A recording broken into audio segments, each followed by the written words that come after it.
నమస్తే, welcome to Aadya media. నేను మీ స్వర్ణ. ప్రస్తుతం మనతో పాటు ఉన్నారు సినీ క్రిటిక్ విజ్ఞాన్ గారు. హలో విజ్ఞాన్ గారు.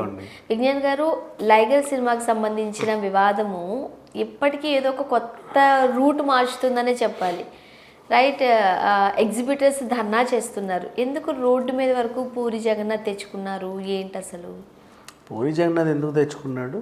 బేసిక్గా ఒక నిమిషం, అసలు పూరి జగన్నాథ్ ఏం చేశాడు దీంట్లో చెప్పండి. మరి ఎందుకు ఎగ్జిబిటర్స్ పూరిని టార్గెట్ చేస్తూ బయటకు వస్తున్నారు?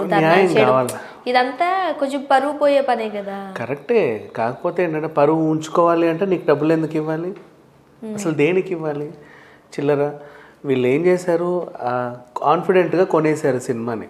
అసలు ఏం జరిగిందంటే ఫస్ట్ వీళ్ళు చాలా కాన్ఫిడెంట్గా 200 కోట్లు అది ఇది అని చెప్పేసి చెప్పారు.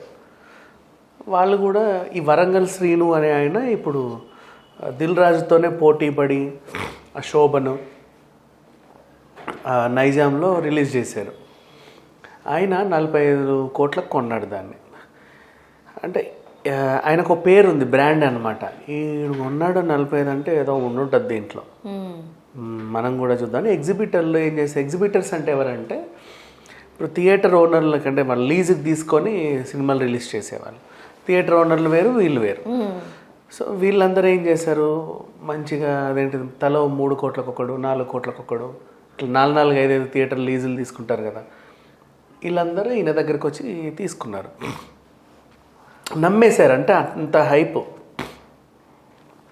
ఈయన సేఫే, ఈ 45 కోట్ల వాడు ఈయన దగ్గర ఎగ్జిబిటర్లు తీసుకుంటారు. యాక్చువల్గా డిస్ట్రిబ్యూటర్ దగ్గర ఎగ్జిబిటర్లు వాళ్ళు కూడా అందరూ వచ్చేసి ఈయన లాభం ఈయనకు వచ్చేసింది.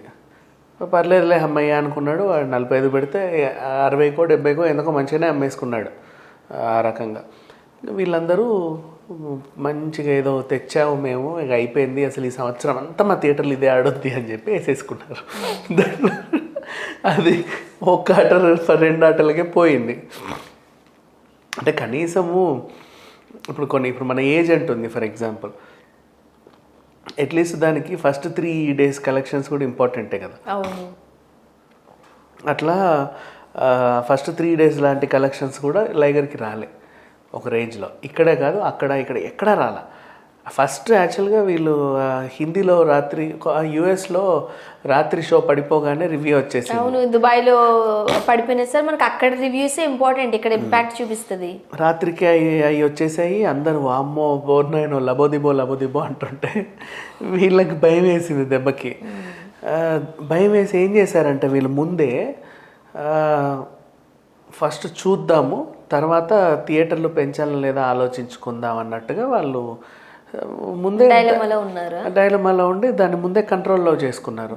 సో అట్లా కూడా కొంచెం నష్టం వచ్చింది. యాక్చువల్గా పూరి జగన్నాథ్, విజయ్ దేవరకొండ సినిమా అంటే ఎక్కడికో వెళ్ళిపోయి ఎక్స్పెక్టేషన్స్, పైగా బాడీ చూపించారు, కొన్ని గ్లిమ్స్ వదిలేసరికి ఇంక ఇది సంవత్సరం ఆడే సినిమా అనుకున్నారు పాపం. హాలీవుడ్ ఆయన్ని తీసుకొచ్చి అదేదో పిచ్చి పిచ్చి పాటలు, ఆ పాటలు అయితే నాకైతే నిజంగా నచ్చలేదు, బాగాలేదు పాపం. ఎట్లా చేపించుకున్నారు పూరి జగన్నాథ్. ఆ కోకా సాంగ్ అయితే నరకం. అది హమ్ ఫట్ ఆ సాంగ్ అయితే అమ్మో ఇదేంటో అనుకో. ఆ డ్యాన్స్ కొంచెం పర్వాలేదు అనిపించింది. యాక్చువల్గా కొన్ని సినిమా అటు ఇటుగా ఉన్నప్పటికీ పాటలు కొంచెం వెళ్ళి, అసలు యాక్చువల్గా పూరి జగన్నాథ్, విజయ్ దేవరకొండ ఇద్దరు సినిమాల్లోనూ మ్యూజిక్ చాలా బాగుంటుంది. కనీసం 1-2 పాటలు హిట్ అయితే. ఇంకోటి ఇప్పుడు నీకు ఒకరికొకరు మూవీ తెలుసా? తెలుసు. అది సాంగ్స్ వల్లే హిట్ అయింది సినిమా. అవును, అంటే పాటలు చూడడానికి వెళ్ళేవాళ్ళు. ఇప్పటికీ కూడా పాటలు ఎక్కడో చోట మనం వింటాం. ఎంఎస్ రాజు వాన కూడా పాటల కోసం హిట్ అయింది. పౌర్ణమి కూడా పాటలకే హిట్ అయింది. మూవీ చూసినా కూడా ఏమనుకున్నా. ఇంకా చక్రం అయితే నరకం సినిమా, కానీ పాటలే జగమంత కుటుంబం నాది, ప్రపంచం అంతా అంతే కదా. అట్లా ఆ రేంజ్లో కొన్ని ఉంటాయి.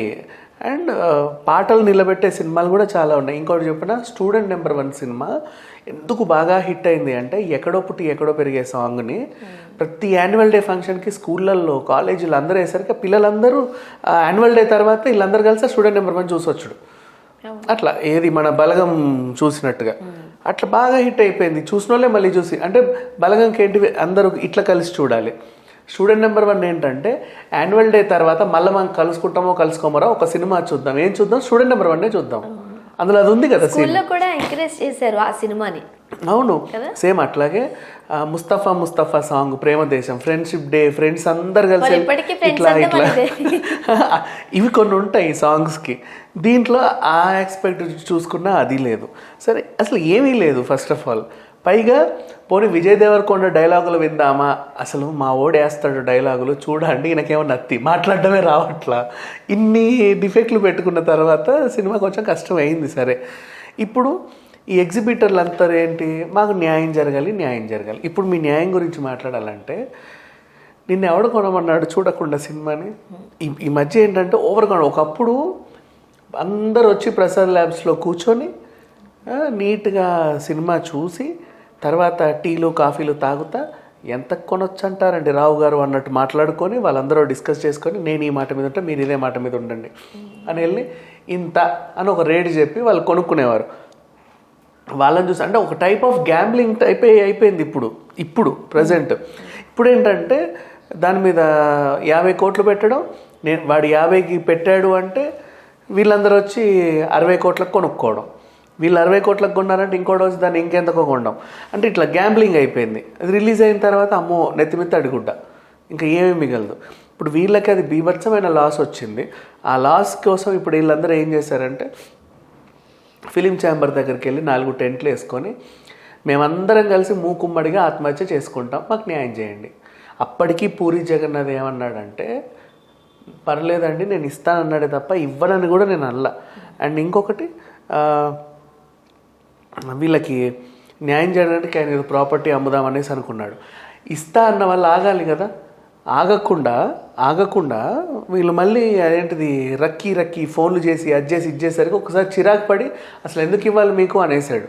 యాక్చువల్గా ఈ వ్యవహారం ఏంటి ఇంతకుముందు పాతకాలం రోజుల్లో ఉండేది. ఇప్పుడు లీగల్కి వెళ్తే వీళ్ళకి పైసా రాదు. అదే ఎందుకు ఎవడిస్తాడు? ఇప్పుడు నేను నీ దగ్గర చీరలు కొనుక్కున్నా, నాకు అమ్ముడు పోకపోతే నాకు న్యాయం చేయమని నేను ఎందుకు అడగాలి? అంతే కదా మరి. ఇప్పుడైనా అంతే, షాప్ లో నుంచి ఇంటికి తెచ్చేసిన తర్వాత నువ్వు మళ్ళీ వెళ్ళావు ఎక్స్చేంజ్ చేస్తారు. కొన్ని దగ్గర అది కూడా ఉండదు, అన్ని ముందే చూసుకుని కొనుక్కుని వెళ్ళాలి అంతే.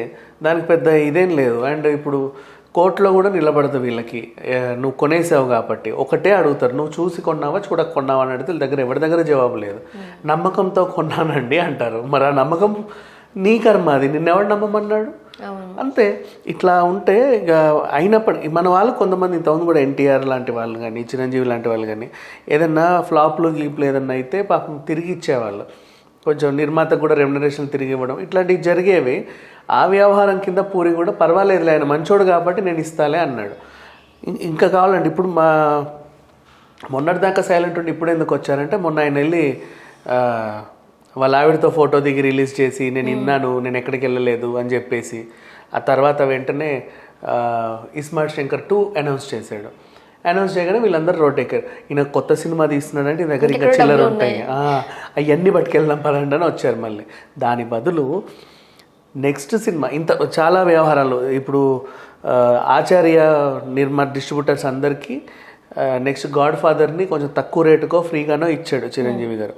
ఆ రకంగా నెక్స్ట్ సినిమాని మీకు తక్కువకి ఇస్తాను, లేకపోతే మీకు భారీ నష్టం మీకు ఫ్రీగా ఇస్తాను, ఇంతకి ఇస్తానని ఒక మాట మాట్లాడుకుంటే బాగుంటుంది కదా.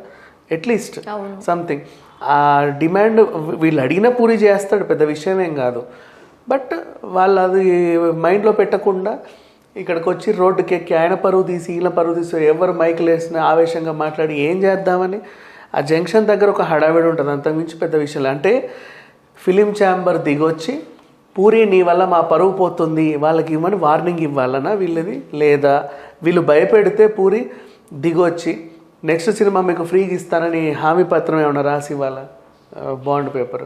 వీటి కోసమే ఈ డిమాండ్. లేకపోతే ఇప్పుడు ఫిలిం ఛాంబర్కి వెళ్ళే వాళ్ళు అక్కడికి వెళ్ళి కూర్చొని టెంట్లేసి ధర్నా చేసేవాళ్ళు 2 అడుగులు కోర్టుకు వెళ్ళి ఒక కాగితం ముక్క రాస్తే అయిపోద్దిగా. అదే కదా, చూడాలి ఏం జరగబోతుంది. Right, thank you.